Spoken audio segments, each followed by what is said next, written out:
नमस्कार, मैं विक्रम सिंह। आप सबको मैंने वादा किया है कि चैप्टर नंबर 2 आपको पूरा देने वाला हूं, तो चैप्टर नंबर 2, 3, 4, 5, 6, 7 आगे कंटिन्यू होता रहेगा।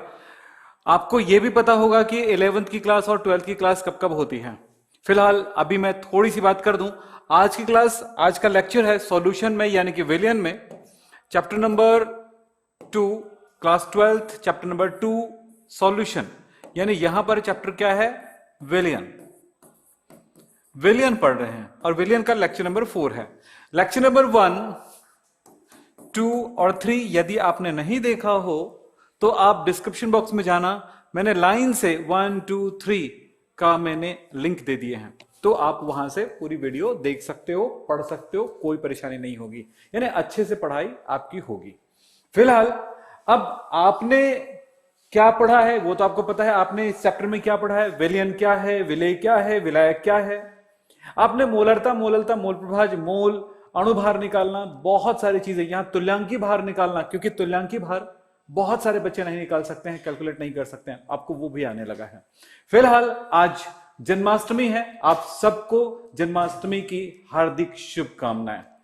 फिलहाल हम आगे बढ़ते हैं और हमने कहा है कि हमारा वीएचसी चैनल डाउट नट के साथ आगे बढ़ते जा रहा है और आप सब वीएचसी के साथ जुड़े हुए हैं, डाउट नट के साथ जुड़े हुए हैं। एक साथ दो क्वालिटी, एक साथ दो बातें, एक साथ दो एक्सपर्टेशन एक साथ आपको मिल रही है, और वो चीजें आपको बहुत फायदे पहुंचाने वाले हैं आपकी पढ़ाई में, आपकी पढ़ाई को इंप्रूव करने के लिए। तो चलिए आप सब मेरे साथ रहिएगा। हाँ जी, कुछ बच्चों ने लिखा क्लास 11th कराइए। बिल्कुल, क्लास 11th आप कल आइए, कल रात को 8 बजे आइए। और हाँ, एक बात और, जो बच्चे क्लास 11th और 12th के हैं, दोनों बच्चों को मैं कहूंगा एक बात और, कि आपकी रोज क्लास आती हैं, क्लास 11th और क्लास 12th रोज आते हैं, आप इस बात को ध्यान रखें। लेकिन सिर्फ एक बात को भी ध्यान दीजिएगा, यही बात ध्यान रखना रखें कि सिर्फ लाइव में ही आकर के आप बेहतर पढ़ाई करेंगे। मैंने जो कहा उस बात पे पूरा ध्यान दीजिएगा। सिर्फ लाइव में आकर के पूरी पढ़ाई पॉसिबल नहीं होती है। पूरी लाइव ही में ना पढ़ें, आप रिकॉर्डेड वीडियोस जो अपलोड है उनको भी पढ़ते रहें। आप बहुत अच्छा पढ़ाई कर पाएंगे और बहुत सबको फाइट कर पाएंगे, अपने क्लास में नंबर 1 होंगे। फिलहाल आज है लेक्चर नंबर 4। लेक्चर नंबर 4 में आप देखें, आज हम आपको पढ़ाने वाले हैं विलियन में राउल्ट के नियम का थोड़ा सा रिवीजन करेंगे, क्योंकि हो सकता है कि काफी स्टूडेंट भूल गए होंगे या राउल्ट के नियम को ना पढ़ रहे होंगे, तो वो अगर भूल गया हो तो उसको ठीक कर देते हैं। दूसरा है आदर्श और अनादर्श विलियन। हम यहां पर दूसरी चीज पढ़ेंगे, आदर्श और अनादर्श विलियन। फिर इसमें कुछ क्विज देखेंगे और कुछ होमवर्क होने वाला है। बहुत बड़ी बात आपके लिए, यहां पर आपको ये दोनों पढ़ेंगे तब ये क्विज का आंसर दे पाएंगे। तब तक के लिए आप लाइन से पढ़ते जाइए, लास्ट में आंसर जरूर दीजिएगा। फिलहाल आज स्पेशल क्लास है आइडियल और नॉन आइडियल सॉल्यूशन, यानी कि आदर्श और अनादर्श विलियन क्या है। कॉपी और पेन लेकर के बैठिए, स्क्रीनशॉट ले लीजिए कि आज क्या होने वाला है। तो चलिए, तैयार हैं मेरे साथ? हैव मोटिवेशन, बिहार का लाडला, मधु, विपिन, एक अंकित, शिवराम और आकाश, सोना, रोहिताश, ओके, अंकित, तोहफा। चलिए बेटा, स्टार्ट करें, पढ़ाई स्टार्ट करें। तो तब तक आप जल्दी से लाइक कर दो ताकि आप लोगों को बता सको कि हमारी क्लास लोगों को पसंद आती है, और आपको भी पता हो कि अगर आपको पसंद आती है तो बिल्कुल आगे बढ़ेंगे, कोई परेशानी नहीं होगी। सो मजा आएगा आपको पढ़ने में। सो आगे बढ़ें, चलते हैं सर। हम थोड़ा रिवीजन कर लेते हैं कि राउल्ट का नियम क्या है। राउल्ट के नियम में शॉर्ट में रिवीजन कर रहा हूं, बहुत शॉर्ट में। राउल्ट का नियम यह कहता है कि किसी भी विलयन में विलायक का जो वाष्प दाब होता है उसके मोल प्रभाज के समानुपाती होता है। जो बच्चे फर्स्ट डे आए हैं उनको मैं कहूंगा कि 1, 2, 3, देखो बेटा लेक्चर नंबर 4 है ये, आप लेक्चर पढ़ चुके हो, ये लेक्चर नंबर 4 है। सो आप ये पढ़ चुके हो, सो मैं आपको शॉर्ट में बता रहा हूं। तो इसका मतलब हुआ कि PA is equal to KXA, जो बाद में K को फाइंड करने पर हमारे पास आ जाता है PA P0A XA। ये मिलेगा आपको घटक A के लिए, यानी कि विलायक के लिए, और दूसरा आपको विलेय के लिए मिलेगा PA is equal to P0B XB। इतना आप जानते हो। साथ में आप ये भी जानते हो कि इसका ग्राफ कैसा बनता है। इसका ग्राफ बनता है मोल प्रभाज का बढ़ता हुआ, उस तरफ जा रहे हैं। XA इस जगह पर अगर 1 है मतलब पूरी तरह शुद्ध है, तो आगे बढ़ते जाते हैं, विलेय में लाते जाते हैं, तो XA की वैल्यू एक समय ऐसी आती कि 0 हो जाती है, क्योंकि विलेय की मात्रा बढ़ जाती है। तो X B is equal to 1 और यहां पर क्या होता है, एक्स बी जो है 0 है। वाष्प दाब में अगर एक्स ए का वाष्प दाब शुद्ध अवस्था में उच्चतम है, यहां पर हम वाष्प दाब देख रहे हैं। बेटा पूरा पढ़ना बहुत जरूरी होता है, आपको पता होगा। अगर अधूरा अधूरा पढ़ रहे होगे या आज ही पढ़ रहे होगे तो प्रॉब्लम है, रोज पढ़ रहे हो तो प्रॉब्लम नहीं है। आप इस बात पे एकदम गांठ बांध करके पकड़ लें इस बात को। तो चलिए यहां पर है ये पॉइंट जो है, वाष्प दाब पी नॉट ए शुद्धतम अवस्था के लिए। जैसे जैसे आगे बढ़ते हो तो वाष्प दाब कम होते जाता है और ये ग्राफ नीचे की ओर जाने लगती है। और ये लाइन जो बताता है P A is equal to P naught A X A. साथ में हम कुछ और बातें कर लें यहीं पे कि भाई यहां पर देखिए इस तरफ जाते हैं, अगर मान लो इसका वाष्प दाब P नॉट B यानी कि शुद्धतम अवस्था में है तो ये ग्राफ ऐसे जाएगा और ये बताता है PB is equal to P naught B XB। मैंने अच्छे से एक्सप्लेन किए हैं पिछले वाले क्लास में, सो वहां पर जरूर देख लीजिएगा, यानी कि 3rd नंबर के लेक्चर में बहुत अच्छे से पढ़ाया है, उसको जरूर देख लीजिएगा। अगर आप ये नहीं कर रहे होगे तो मुश्किल हो सकता है। सारे बच्चे ने लिखा है यस सर, वेरी गुड, बहुत बढ़िया। अब मैं आपको फाइनल बताऊंगा कि दोनों इस ग्राफ और ये दोनों लाइनों को अगर हम प्लस कर दें तो हमारे पास एक लाइन बनता है दोनों पी नॉट ए और पी नॉट बी के बीच में, और दोनों के वाष्प दाब विलयन का वाष्प दाब होता है और ये होता है P A plus P B के बराबर। सो ये ग्राफ और रिवीजन हमने देखा राउल्ट के नियम का, राउल्ट का वाष्प दाब का नियम, ये बहुत जरूरी है आप जानिए, क्योंकि आदर्श विलयन वो होते हैं जो राउल्ट के नियम का पालन करते हैं। जो राउल्ट के नियम का ओबे करती है, राउल्ट के नियम का पालन करती है, उस नियम को कहा जाता है आदर्श, उस विलयन को कहा जाता है आदर्श विलयन। मैंने कहा राउल्ट के नियम का पालन करने वाला विलयन कहलाता है क्या कहलाता है, आदर्श विलयन। चलो देखते हैं एक एक करके। अब हमारा मेन टॉपिक हमारे पास आ गया है, वो है विलयन के हम 2 प्रकार के बारे में बात करेंगे। पहला है आदर्श विलयन और दूसरा है अनादर्श विलयन। अनादर्श विलयन 2 प्रकार का मिलेगा आपको, धनात्मक विचलन प्रदर्शित करने वाले अनादर्श विलयन, धनात्मक विचलन प्रदर्शित करने वाले अनादर्श विलयन, और दूसरा मिलेगा आपको ऋणात्मक विचलन प्रदर्शित करने वाला अनादर्श विलयन।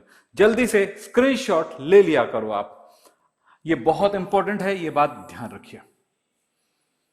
आदर्श विलयन, अनादर्श विलयन। अब ये आदर्श विलयन क्या है, अनादर्श विलयन क्या है, बिल्कुल इजी वे में समझेंगे। और यही थ्योरी जो चीजें मैं दिखाऊंगा उसी के बेस पर पूरा का पूरा ये पार्ट हो जाएगा, क्योंकि अगले क्लास में जाने के लिए, अगले लेक्चर में, लेक्चर नंबर 5 में जाने के लिए ये जरूरी है कि लेक्चर नंबर 4 को समझें आप बहुत आसानी से। चलिए तो क्या हुआ, धनात्मक विचलन प्रदर्शित करने वाले अनादर्श विलयन और ऋणात्मक विचलन प्रदर्शित करने वाले अनादर्श विलयन। सबसे पहले पढ़ने वाले हम लोग आदर्श विलयन। चलिए विलयन के प्रकार के में हम पढ़ेंगे सबसे पहले आदर्श विलयन। वे विलयन जो राउल्ट के नियम का पालन करती है, पहली शर्त तो यही है, परिभाषा बहुत आसान हो जाता है। वे विलयन जो राउल्ट के नियम, बोलते जाओ बेटा जी, सबके सब बोलते जाओ। सोना पार्टी दो यार, जितेंद्र व्लॉग, बेटा पढ़ाई करने आए, पार्टी देने आए, पार्टी मनाते रहना जब कुछ कमा लोगे। कमाना छोड़ दो, पार्टी रोज है, पढ़ना छोड़ दो, रोज पार्टी है ना, समझ रहे हो ना।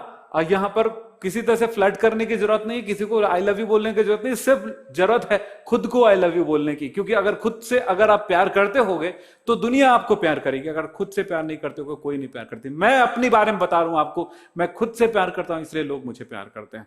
आप खुद से प्यार करोगे, मैं आपको प्यार करूंगा, बस इतना ध्यान रखिएगा। यही है दुनिया का रीत, क्योंकि आप खुद से प्यार करोगे तो खुद को बनाओगे, और खुद को बनाओगे तो सक्सेस मिलेगी, सक्सेस मिलेगी तो लोग आपके पीछे भागेंगे, है ना। तो यार याद रखिएगा, यही बात मैं बोलना चाहता हूं। फिलहाल आदर्श विलयन किसे कहते हैं, याद रखो, जो लिखा है उसे सुन लीजिएगा। वे विलयन जो राउल्ट के नियम का पालन करती है, वे विलयन जो राउल्ट के नियम का पालन करती है। पहली बात, जब विलयन को बनाया जाता है तो उस समय एंथैल्पी और आयतन में कोई परिवर्तन नहीं होता है। इसका मतलब क्या है समझा रहा हूं, आप परेशान मत होइए। तो ऐसा विलयन जो राउल्ट के नियम का पालन करता है तथा जिनको बनाने पर एंथैल्पी और आयतन में कोई परिवर्तन नहीं होता है, क्या कहलाता है, आदर्श विलयन कहलाता है। कोई परिवर्तन नहीं होता, आदर्श विलयन कहलाता है। किसमें परिवर्तन नहीं होता है, एंथैल्पी और आयतन में कोई परिवर्तन नहीं होता है, आदर्श विलयन कहलाता है। ध्यान रखिए इस बात को। इसकी विशेषताएं, ये जो लिखा हुआ है उन्हीं को 3 पार्ट में हमने बांट दिया है। पहला दूसरा और ये तीसरा, 3 पार्ट में बांट दिए हैं। बिल्कुल आपको आदर्श विलयन क्लियर है।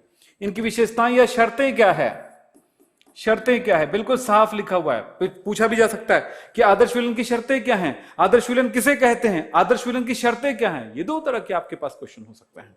फिलहाल आदर्श विलयन की शर्तें क्या है, ये राउल्ट के नियम का पालन करती है। सो इनके लिए हमारे पास क्या होने वाला है, पी ए, फॉर्मूला हमारे पास है P A is equal to P naught A X A, और क्या P naught sorry P B is equal to P naught B X B. ये राउल्ट का नियम है।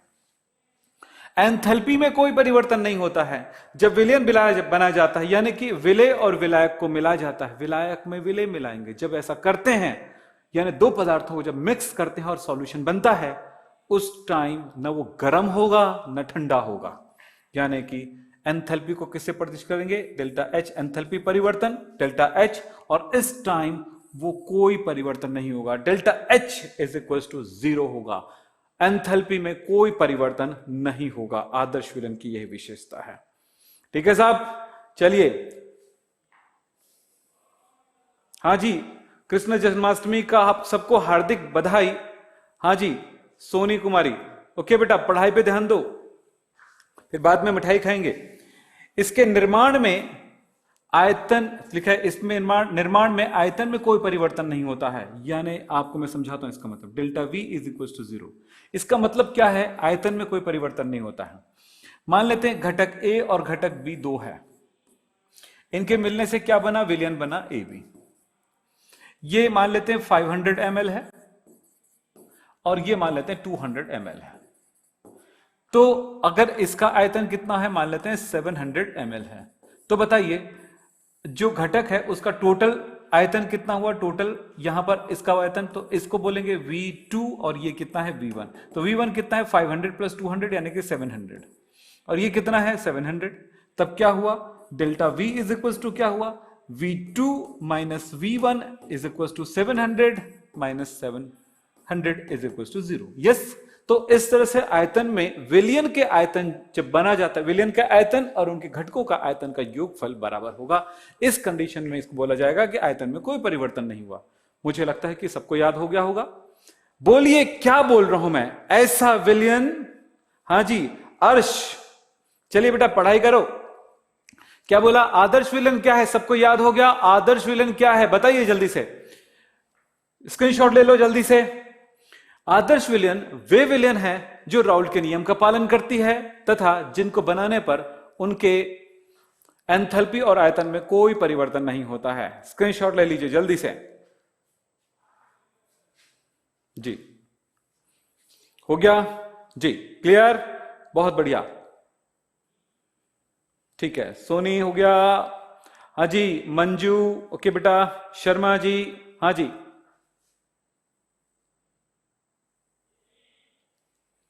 हाँ जी आगे चलते हैं।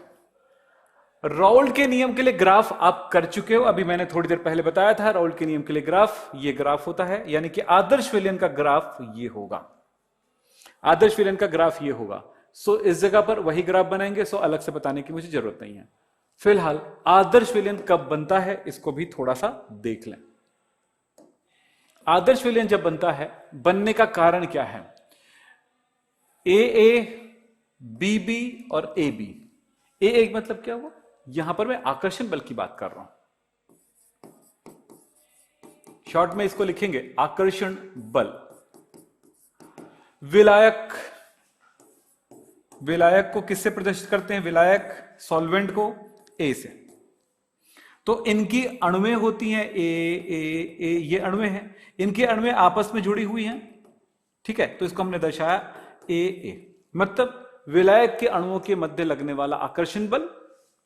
इसी तरह से विलय में विलय के अणुओं के मध्य लगने वाला आकर्षण बल लगभग बराबर होता है या बराबर होता है। आदर्श विलयन तभी बनेगा जब विलायक में, मेरी बात सुन लीजिएगा, विलायक में उनके अणुओं के मध्य लगने वाला आकर्षण बल और विलय में विलय के अणुओं के मध्य लगने वाला आकर्षण बल बराबर हो, आपस में बराबर हो इन दोनों के। तब जब विलयन बनेगा, ये विलयन है, विलयन में क्या होगा, ए और बी दोनों होगा, तो विलायक और विलेय दोनों के अणुओं के मध्य लगने वाला आकर्षण बल भी इसी के बराबर होगा। ये इनके बराबर तो ये इनके बराबर, तो सब आपस में बराबर आकर्षण बल होगा, तभी जाकर के आदर्श विलयन बनेंगे। Ravi Sharma ji, very good. हाँ जी, आरुषि जी, अगर कोई प्रॉब्लम आ रही है तो आप 9644 में आप कॉल करके बात कर लीजिएगा। ठीक है, आगे चलते हैं। उदाहरण, इसके क्या क्या एग्जाम्पल है देखें।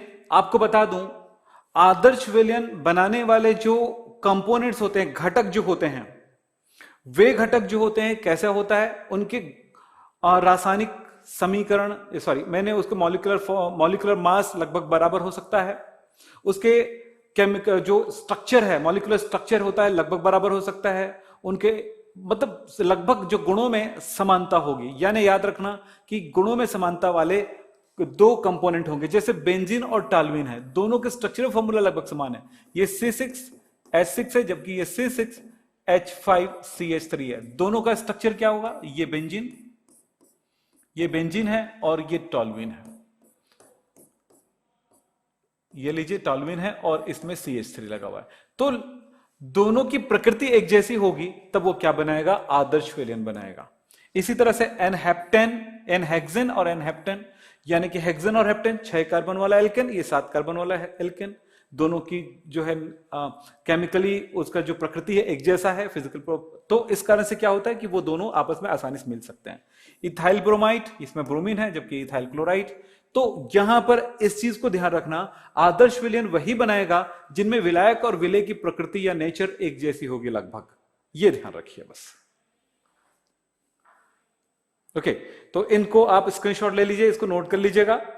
अब चलता हूं, आदर्श विलयन के बारे में जानकारी हो गया कि जो राउल्ट के नियम का पालन करता है, एंथैल्पी में कोई परिवर्तन नहीं होता और आयतन में परिवर्तन नहीं होता, तो ऐसे विलयन को हम आदर्श विलयन कहते हैं। ठीक, चलते हैं नेक्स्ट। अनादर्श विलयन, बिल्कुल यार वही बात कहने वाले हैं। आदर्श विलयन क्लियर हो गया, तो अनादर्श विलयन जस्ट अपोजिट। तो मुझे लगता है कि बहुत सारे बच्चों को क्लियर हो चुका होगा। जी, मोनिका जी, रवि शर्मा, ओके। तो मैंने क्या बोला, दाताराम, अमन पटेल। तो बेटा यहां पर बताओ, अनादर्श विलयन किसे कहेंगे? ऐसा विलयन जो राउल्ट के नियम का पालन नहीं करता है, सीधा सा जवाब। दूसरी बात क्या लिखेंगे, जब इसको बनाया जाता है तो एंथैल्पी और आयतन में परिवर्तन हो जाता है। मुझे लगता है कि सारे बच्चों को याद हो गया, बोलो सबको याद हो गया, बस उल्टा उल्टा बोलना है, उससे आदर्श से जस्ट उल्टा बोलना है। जी चलिए, तो क्या बोलेंगे, आदर्श विलयन क्या है, अनादर्श विलयन क्या है, आपको क्लियर? अनादर्श विलयन वे विलयन जो राउल्ट के नियम का पालन नहीं करता है, इसके निर्माण के समय एंथैल्पी और आयतन में परिवर्तन हो जाता है। आदर्श में एंथैल्पी आयतन में परिवर्तन नहीं होता था, इसमें हो रहा है, बस यही बात है और कुछ नहीं। इसकी विशेषताएं क्या है भाई?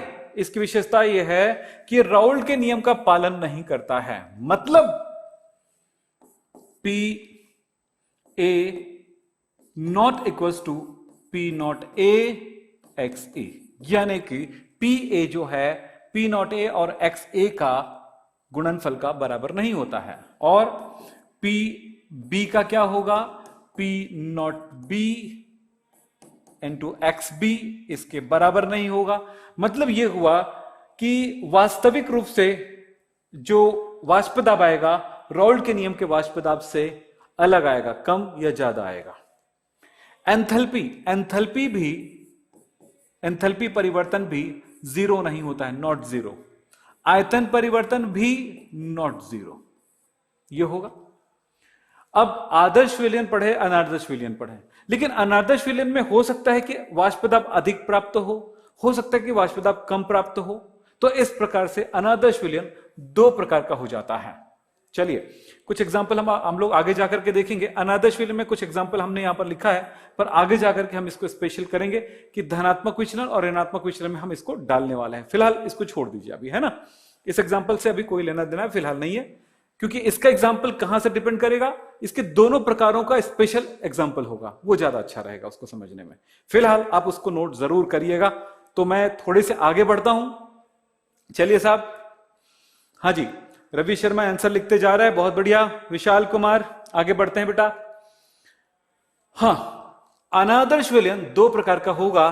पहला होगा धनात्मक विचलन प्रदर्शित करने वाला, धनात्मक विचलन प्रदर्शित करने वाला अनादर्श विलयन, और दूसरा होगा ऋणात्मक विचलन प्रदर्शित करने वाला अनादर्श विलयन। यानी वाष्प दाब अधिक वाला, वाष्प दाब कम वाला। विलयन का वाष्प दाब राउल्ट के नियम से अधिक होगा, तब क्या होगा? वाष्प दाब क्या होगा? विलयन का वाष्प दाब राउल्ट के नियम से अधिक होगा तो धनात्मक, और उससे कम होगा तो क्या होगा? ऋणात्मक। फिलहाल इस चीज को आगे बढ़ते हैं एक एक करके, पहले इसको समझ लेंगे फिर इसको समझेंगे। एक अगर समझ में आ गया, धनात्मक विचलन समझ में आ गया, तो कंप्लीट हो गई आपकी बातें, कंप्लीट आप समझ गए। तो चलिए बात करते हैं हाईलाइट। हाँ जी, चलिए आगे चलते हैं। हाँ जी, बताइए क्या है, इसको क्या समझे इससे, बताइए।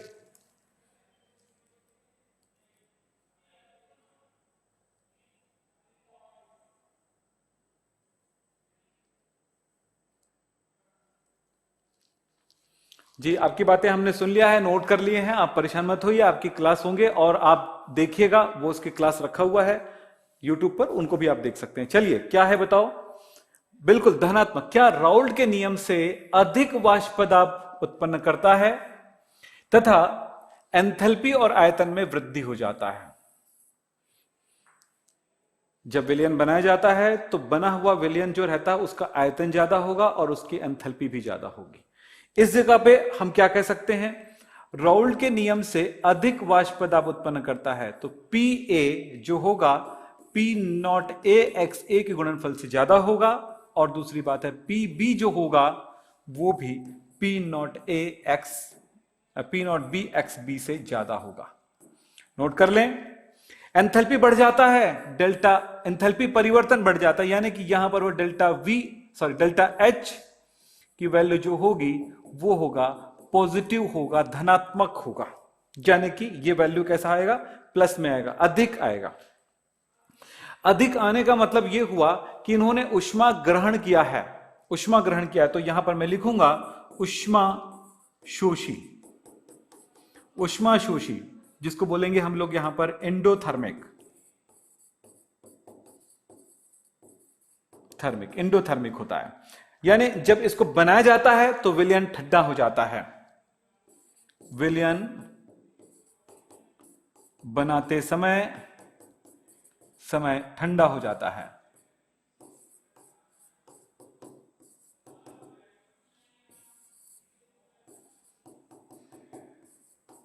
ये बात है। फिर बातें होती है, इसके निर्माण में आयतन बढ़ जाता है। इसका निर्माण जब किया जाता है तो आयतन कैसा होगा? ये भी पॉजिटिव होगा, डेल्टा वी पॉजिटिव बढ़ जाता है। घटकों के आयतन से विलयन का आयतन अधिक होगा। ए यदि 5, अब मैं आपको समझा दूं यहां पे आयतन के साथ क्या संबंध है। ए और बी दोनों है, आप समझो इस चीज को, और ये ए बी विलयन है। ये मान लेते 500 है, ये मान लेते 200 है, तो ये 750 के आसपास है। तो क्या हुआ बताओ? इसका जितना आयतन है उसके आयतन की तुलना में इसका आयतन ज्यादा है, ऐसा कुछ होता है। एकदम ज्यादा 50 ml नहीं बढ़ जाएगा, 1-2 ml 3 ml भी बढ़ गया बहुत होता है भाई, है ना। लेकिन मैंने एक समझाने के लिए आपको इस तरह का एग्जांपल आपके सामने रखा है। चलिए साहब, पार्ट 5 कब आएगा भाई? 4 तो पहले कर लो, तब 5 की सोचोगे, पहले 4 तो कर लो। आ रहा है भाई, रेगुलर आ रहा है। मैंने बोला ना मंडे, मतलब सुनो, सोमवार, बुधवार और शुक्रवार को 12th, और मंगलवार, गुरुवार और शनिवार, मंगलवार, गुरुवार और शनिवार, मंगलवार, बृहस्पतिवार और शनिवार 11th।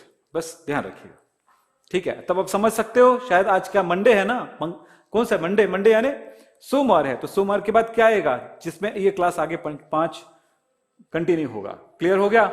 चलिए साहब आगे बढ़ते हैं। अनादर्श विलयन के प्रकार। धनात्मक विचलन प्रदर्शित करने वाले अनादर्श विलयन के लिए राउल्ट नियम का ग्राफ क्या होगा?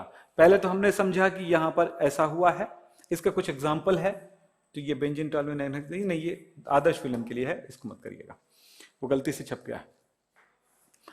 चलिए इसको मत लिख लीजिएगा ना, ये गलती से छपा हुआ है ना, इसको मत करिएगा, ठीक है। अनादर्श धनात्मक विचलन के लिए मैं बताने वाला हूं, प्रेशर मत लीजिए, एकदम आसानी से बताऊंगा। धनात्मक विचलन प्रदर्शित करने वाले अनादर्श विलयन में राउल्ट के नियम के अनुसार ग्राफ क्या बनेगा धनात्मक विचलन वाला? तो पहली बात तो यह है कि एक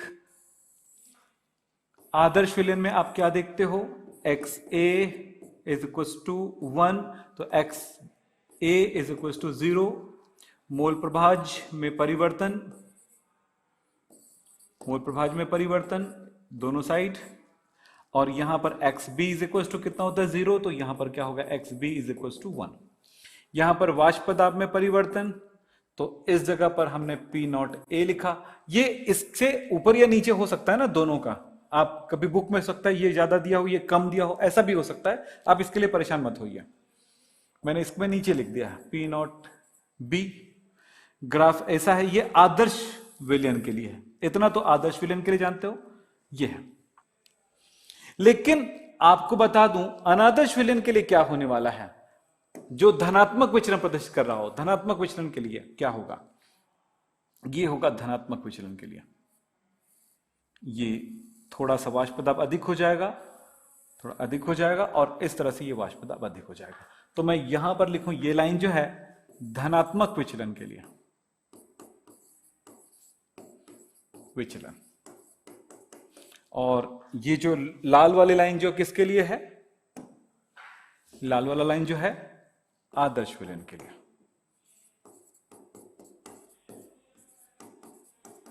ठीक है, ये ध्यान रखिएगा बस। तो ये ग्राफ बनेगा इसका, वाष्प दाब अधिक मिलेगा। जो चीजें आपको लिखना है वही लिखोगे, कुछ अलग नहीं लिखने वाले। क्या लिखने वाले इस जगह पे, इस जगह पर क्या होगा, P A is equal to P naught A, X A ही होगा, और यहां पर क्या होगा P B is equal to P naught B, X B होगा, और यहां पर क्या होगा P is equal to P A plus P B. चलें आगे, चलिए साहब, धनात्मक विचलन कब प्रदर्शित करता है कोई विलयन, कारण क्या हो सकता है इसका, कारण हो सकता है विलायक विलायक के अणुओं के बीच लगने वाला आकर्षण बल और विलय विलय के बीच लगने वाले आकर्षण बल से ये वाला आकर्षण बल कम होगा। किसका, विलयन में विलायक विलय के बीच लगने वाला आकर्षण बल कम होगा। देखिए आकर्षण बल कम हो गया, विलायक के अणुओं में आकर्षण बल ज्यादा है, विलय के अणुओं में आकर्षण बल ज्यादा है, जबकि विलयन में वो आकर्षण बल कम हो गया। आकर्षण बल कम हो गया तो क्या हुआ, अणुएं दूर चली गई, आसानी से वाष्पीकृत होगा, वाष्प दाब बढ़ जाएगा। तब उस कंडीशन में क्या करेगा, वो ऊष्मा ग्रहण करेगा, ऊष्मा शोषी, एंथैल्पी बढ़ गई, आयतन बढ़ गया, आयतन बढ़ गया, दूरी बढ़ गई अणुओं के बीच में। बस यही कहानी भाई, जो मैंने अभी बताया पूरी बातें दोबारा आप पढ़ लीजिएगा, पूरा वीडियो एकदम जबरदस्त हो जाएंगे। बस इतना ही आपको कहूंगा।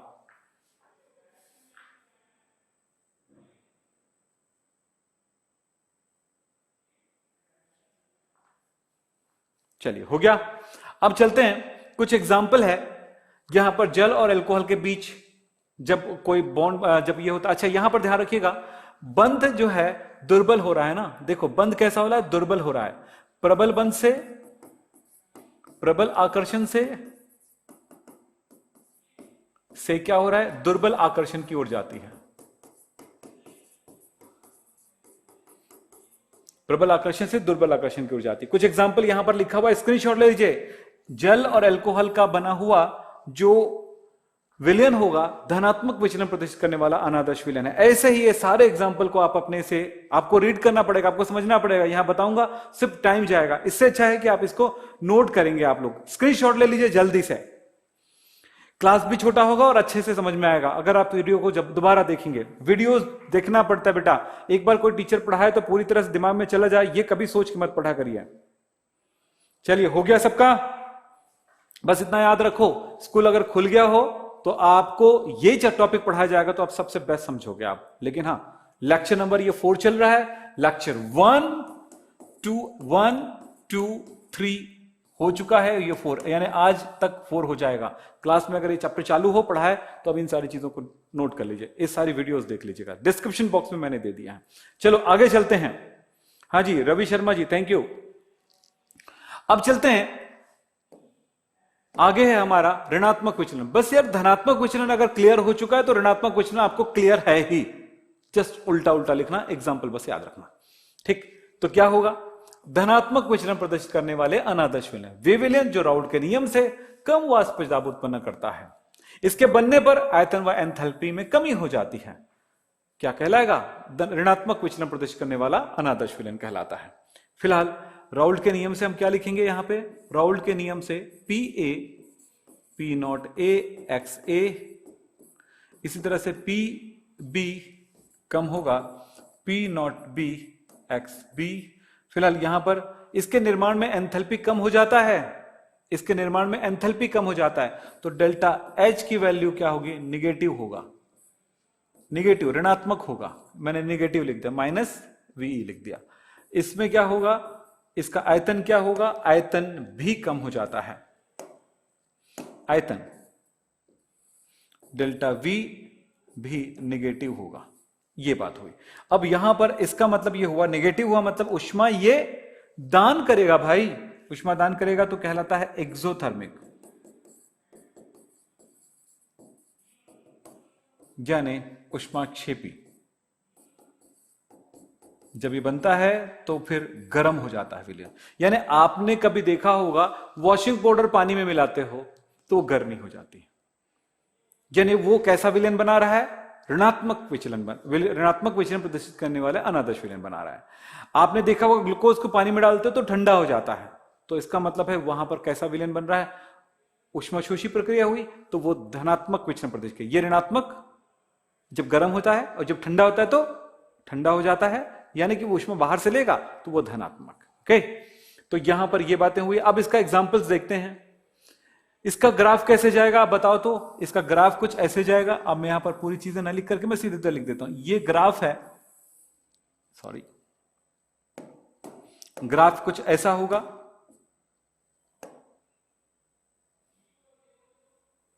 चलो ठीक है, इसका ग्राफ कुछ ऐसा होगा। एक आदर्श विलयन का ग्राफ कैसा होता है आपको पता है, एक आदर्श विलयन का ग्राफ ऐसा होता है, ऐसा होता है।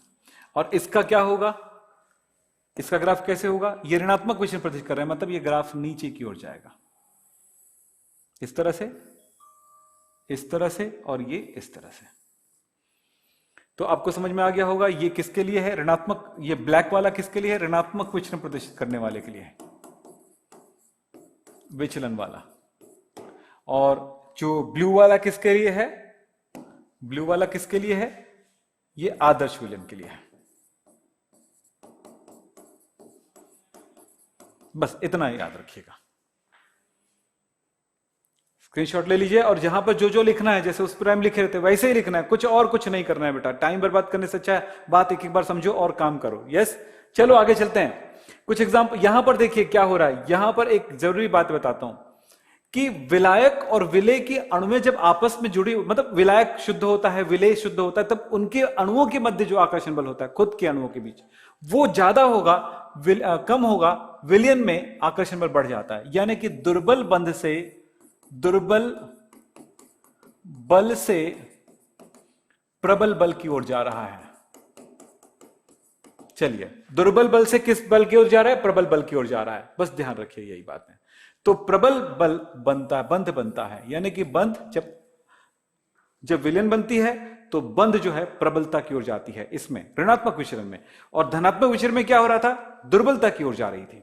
चलिए फिलहाल कुछ एग्जांपल है, क्लोरोफॉर्म का बेंजीन के साथ विलयन, पानी का नाइट्रिक एसिड के साथ, क्लोरोफॉर्म का एसीटोन के साथ, एसीटोन का ये है एनिलीन के साथ जो विलयन बनेगा, और HCl का H2O के साथ विलयन बनेगा, वो होगा ऋणात्मक विचलन प्रदर्शित करने वाले अनादर्श विलयन। जल्दी से इसको स्क्रीनशॉट ले लो, क्योंकि कॉपी में नोट करना पड़ेगा भाई, आपको कॉपी में नोट करना पड़ेगा जी, नोट करिए।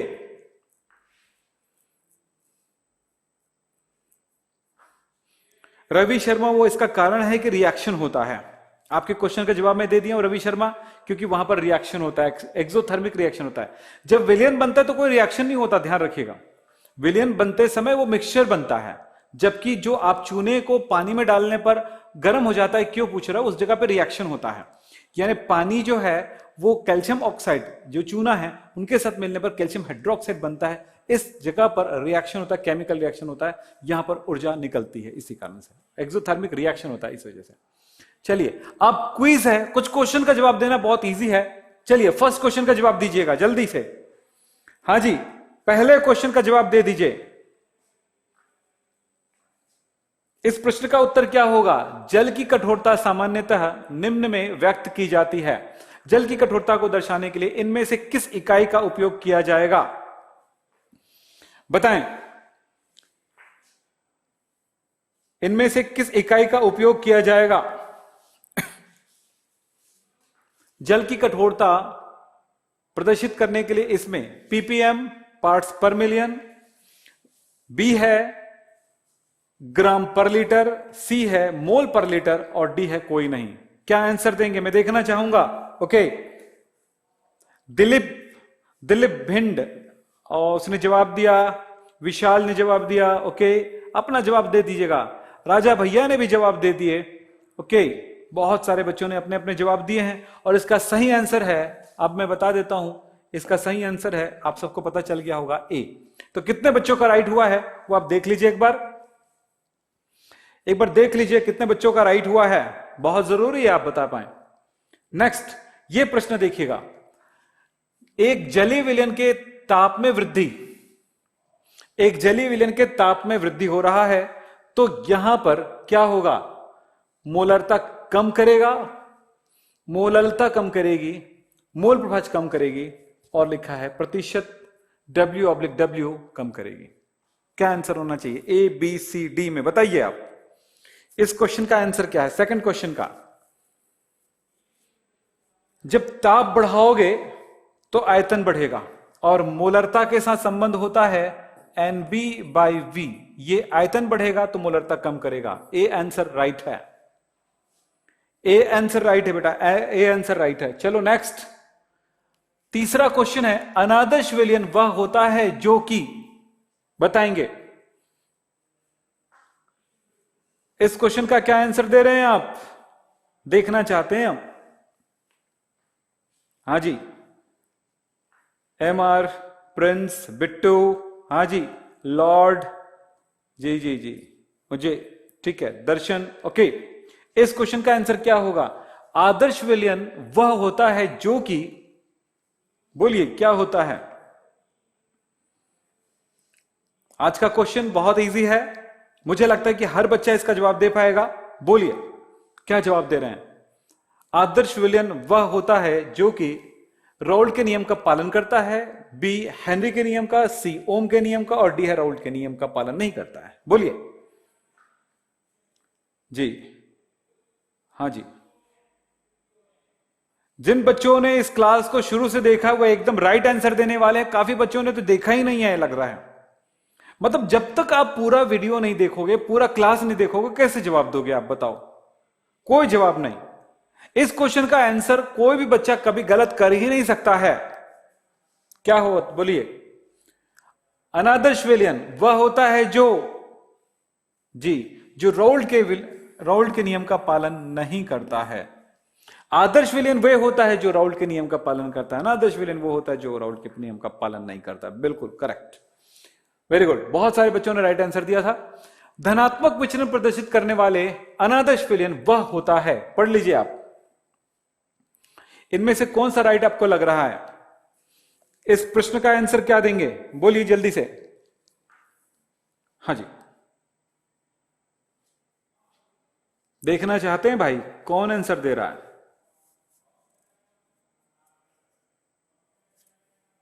कौन है भाई आंसर देने वाला? वेरी गुड जी। चलिए, धनात्मक विचलन प्रदर्शित करने वाला अनादर्श विलयन राउल्ट के नियम से कम वाष्प दाब उत्पन्न करता है। बी है राउल्ट के नियम से कम वाष्प, डबल हो गया क्या? ठीक है। सी है एंथैल्पी में कोई परिवर्तन नहीं होता है। डी है विलयन का आयतन उसके घटकों के कुल आयतन के बराबर होता है। यार ये गलत है, इसमें अधिक कर देता हूं, वो अधिक लिखना भूल गया था। तो इसका सही आंसर क्या होगा? ऑप्शन होगा बी, क्योंकि राउल्ट के नियम से अधिक वाष्प दाब उत्पन्न करता है। इसका ऑप्शन में अधिक लिखना काट के अधिक लिखना था उसको, बाकी चीजें गलत है ना, ध्यान रखिएगा। यही है, अधिक अधिक लिखना भूल गया था, यहां पे कम की जगह अधिक होगा। यस, क्या होगा? ठीक है, क्लियर? बी ऑप्शन राइट, क्योंकि राउल वाष्प दाब अधिक होगा राउल के नियम से। नेक्स्ट क्वेश्चन है ये, ऋणात्मक विचलन प्रदर्शित करने वाले अनादर्श विलयन बनने पर विलयन के घटकों के मध्य लगने वाला आकर्षण बल क्या होगा? विलयन का आकर्षण बल बढ़ जाएगा, घट जाएगा, क्या होगा? विलयन बनने पर उनके घटकों के मध्य लगने वाला आकर्षण बल प्रबल होगा, दुर्बल होगा, बराबर होगा, बल पर निर्भर नहीं करता है।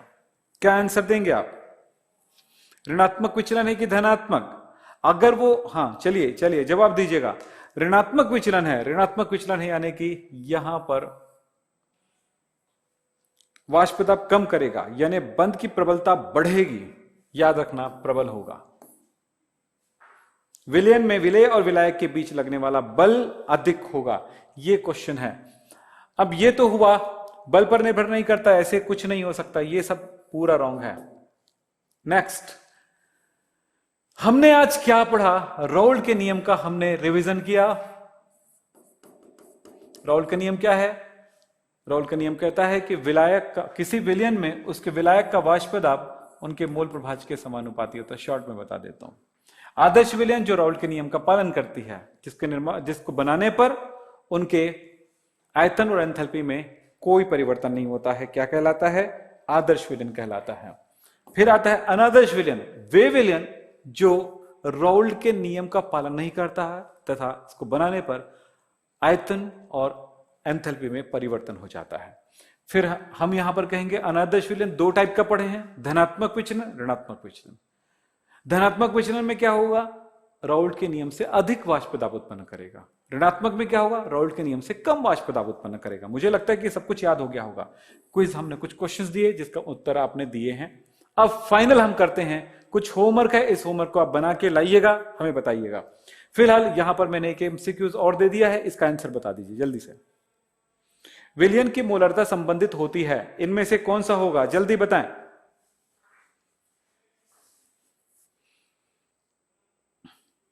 हाँ जी, जल्दी बताएं।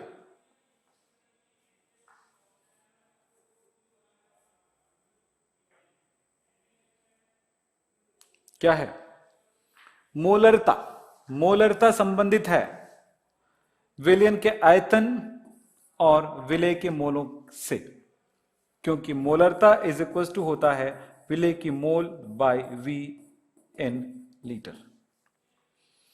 तो यहां पर डी ऑप्शन राइट होगा। बाकी का आंसर आप लोग अपनी कॉपी में जरूर लिखिए, बहुत इंपॉर्टेंट है, ध्यान रखिएगा। फिर आपको बता दूं, अब जरूरी बात बताता हूं कि नेक्स्ट क्लास में आप क्या पढ़ने वाले हैं, जो बहुत ही इंपॉर्टेंट है। अणु संख्यक गुणधर्म, कॉलिगेटिव प्रॉपर्टीज, वाष्प दाब में आपेक्षिक अवनमन, क्वथनांक उन्नयन, हिमांक अवनमन और परासरण दाब।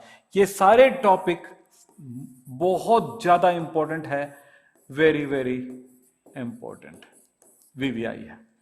अगर इस टॉपिक, जब देखो 4 लेक्चर आपने इसलिए पढ़ा कि इन चीजों को समझना है आपको, ये ध्यान रखिए बस। तो ये 4 लेक्चर आप पूरी तरह से अच्छे से पढ़ के आएंगे, ताकि अगले क्लास में आपकी क्वालिटी नजर आएगी। तो इनमें से कितने बच्चे हैं जो पढ़ के आएंगे और करेंगे? बताइए। आप में से कुछ बच्चे जो दिखाई दे पढ़ने वाले, मैं देखना चाहता हूं। एक है लखन, अमन, Indian study, yes, Amit, Anurag ji, चंचल जी, अनुभव, ओके, अनुभव वर्मा, ओके, शुभम। तो चलिए, बहुत अच्छी बात है। तो ये सब आप करके रखिएगा। हम लोग अगले क्लास में जाने वाले हैं, इसके बाद लेक्चर 5 में हम ये सब पढ़ने वाले हैं। तो आज की बातें यहीं पे समाप्त करते हैं। नमस्कार, धन्यवाद, थैंक यू। फिर मिलेंगे 12th वालों को परसों मिलेंगे बुधवार को, और 11th वालों को कल मंगलवार को मिलेंगे। तो आज की बातें यहीं पे समाप्त करते हैं। नमस्कार, धन्यवाद। लेकिन जल्दी से लाइक कर दीजिए, अपने दोस्तों को बिल्कुल वीडियो शेयर करिए। यही नहीं, लेक्चर 1 से शेयर करना शुरू करिए। 1 2 3 4 5 पांचों को लाइक से शेयर करिए। वो बच्चा भी सीखेगा, आपका दोस्त सीखेगा, और आपका दोस्त सीखेगा तभी तो आप कंपटीशन कर पाओगे उसके साथ, और आप अपने दोस्त के साथ कंपटीशन कर पाओगे तो पूरी दुनिया के साथ कंपटीशन कर पाओगे। बस याद रखना, आपका दोस्त बहुत होशियार है, तो आप उनको और होशियार बनाइए ताकि आप भी उनसे ज़्यादा होशियार बन सके। आज की बातें यहीं पे समाप्त करते हैं। नमस्कार, धन्यवाद, थैंक यू, बाय बाय।